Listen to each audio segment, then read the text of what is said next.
Halo, selamat malam semua kepada pemirsa. Malam ini pukul jam 10 ya, tepatnya jam 10 malam. Habis nonton debat Cawapres.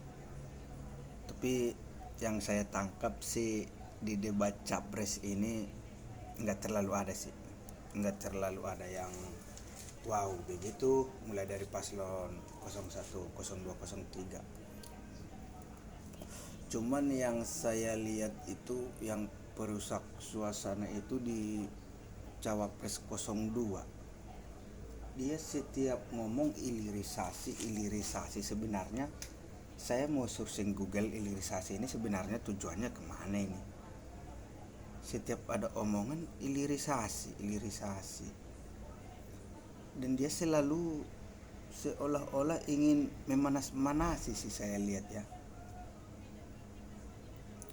Nggak ada tujuannya apa begitu. Masalah pangan juga diambang, mengapung semua pertanyaan, jawabannya aku juga bingung sebenarnya. Kalau 0103 sih masih oke lah. Masih dimaklumin, cuman kalau untuk saran ke 01 sih emang saya sih Anies. Kalau saran ke 01 sih untuk dana desa 5 miliar itu tak usah lah. Ya, itu bikin pertikaian di desa-desa. Sekarang aja yang cuma 1 miliar dana desa itu setiap pemilihan kepala desa udah berselisih. Iya, tetangga sudah tidak saling tegur gara-gara kepala desa nggak dicoblos. Kalau untuk dana desa besar-besar sebenarnya kalau tidak bagus untuk penataannya sih sama pengawalan uangnya kemana itu nggak usah lah 5 miliar, terlalu banyak itu, bikin kacau desa-desa itu, ntar adanya bunuh-bunuhan orang itu. Sekarang aja 1 miliar doang dana desa, kalau aja pemilihan kepala desa, waduh, ruwetnya minta ampun. Udah seperti yang saya bilang, tetangga di rumahnya nggak diajak ngobrol bertahun-tahun gara-gara pemilihan kepala desa. Kalau untuk Prof Mahfud sih tadi saya lumayan oke ya lihatnya. Pas yang ditanya si Gibran itu yang nggak bermutu katanya, tanya receh.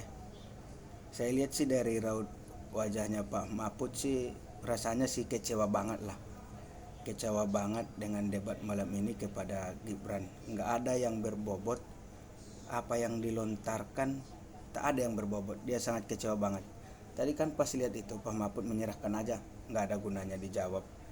Mungkin dia kelasnya itu dia terlalu jauh, nggak terlalu pas lah mungkin momen.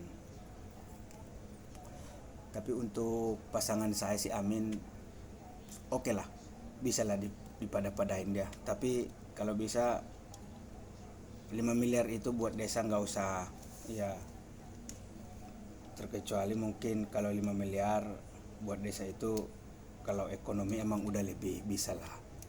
Tapi kalau untuk buat janji sebenarnya itu tak usah buat janji, itu hapus aja itu 5 miliar, nggak ada gunanya itu 5 miliar buat desa, buat pertikaian itu di desa-desa itu ya. Yang ditangkap sih buat debat malam ini mau tentang pangan, tentang agraria, gitu-gitu aja sih. Pangan katanya nggak impor. Tadi kata Mahfud sampai sekarang impor. Petani, tapi selalu petani jadi korban. Ada apa sebenarnya dengan petani ini? Kalian mulu, kalau nggak petani nelayan, nggak petani nelayan. Kalian mulu yang jadi kena. Apa emang petani sama nelayan ini udah menjadi tujuan politik emang buat kampanye ya? nggak ada nggak ada tujuan lain kalau nggak petani nelayan. Tapi pas menang inilah nih contoh nih Pak Jokowi 10 tahun, janji-janjinya kemarin petani seperti yang Pak Mahfud bilang nggak ada impor, nggak bakal ngimpor pangan, tapi sampai sekarang malah impor katanya naik. aku juga bingung. Tapi ditanya nggak ada impor sedikit. Mana yang jelas sebenarnya mereka ini? Udahlah, fix 01. Amin.